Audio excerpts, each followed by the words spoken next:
Hey, my name's Liz, and today we're going to look at how to enter test results into the program.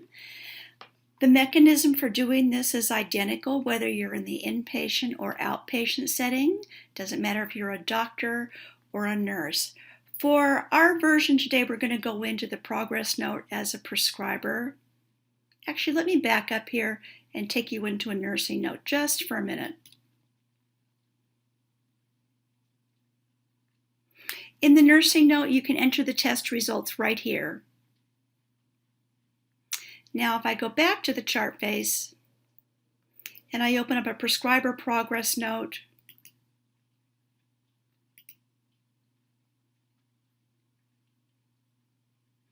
I can enter test results right here. By the way, entering test results is possible to do under the History of Present Illness tab in the Complete Evaluation for both a doctor and a nurse in both the inpatient and outpatient settings. So let's see how this works. I'm going to click here. And the advantage of entering labs into the program manually is that they are captured not only in your narrative, but when you compile your note, they go into the log section of the program where you can follow the trends over time.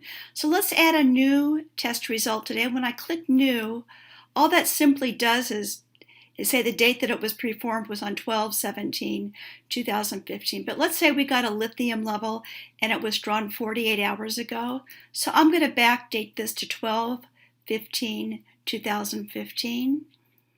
We have lots of options here. Let's come down and I'm going to take a look at the chemistry. And we're looking for a lithium level. You can see we have lots of options here. Let's go to the lithium level. And let's say today the patient's lithium level was 0.8.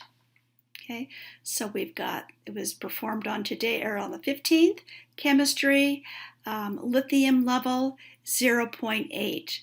Don't worry about this information down here. We're going to go ahead and click Save, and that information is going to show right here. Let's go ahead and add a second chemistry, and I'm going to say that that was performed yesterday on the 16th. Let's come down here and find something exciting. How about a blood alcohol level? There we go. And let's say it was elevated. It was 0.06 to 0.09 in volume. We're going to come down here and save it. The BAL has been entered right here. Let's add one more drug level, or one more lab level rather. Let's go down here to hematology. Maybe your patient has a low platelet count and you'd like to trend that over time. Let's look at the platelet count. Maybe your patient's platelet count is hovering around 120,000.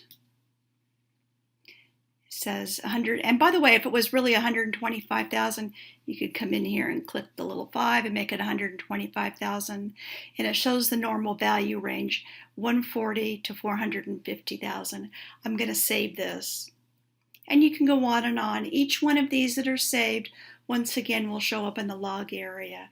When I go back to my note, here's my test results. Lithium level, the date that it was performed. Actually, the date that it was performed here, and the lithium level, and then the other two tests, the BAL and the platelet count, were drawn on the 16th, so they both show right here.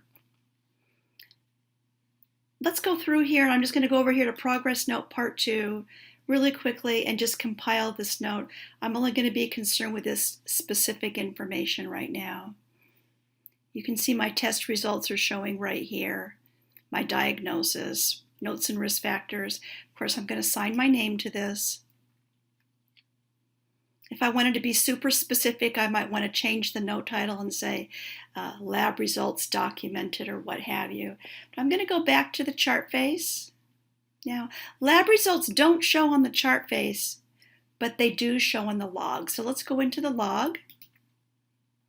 And by default, the log opens up to the medication log, but we have lots of other choices. And I'm going to put down, go to manual entry of lab results, which is what I've done. And here we go. We have our BAL, our lithium level. Looks like it was done twice. a platelet count, and a second platelet count. So I've been into this chart before and done some labs a couple of times. You can see on 12-4 I did a platelet count, and then I did another one on 12-16. They both actually had the same result. Looks like I did 2 lithium levels, one on 12-13, it was 0.7, one on 12-15, it was 0.8. You're supposed to be able to click here. Sometimes it takes a minute for it to turn on, but if one of your levels is abnormal, eventually this will light up in bright yellow, drawing your attention to it. We're not quite done with labs. I'm going to go back to the chart face. If you draw a set of labs and they're all completely normal, you can enter them into the program like I've just shown you.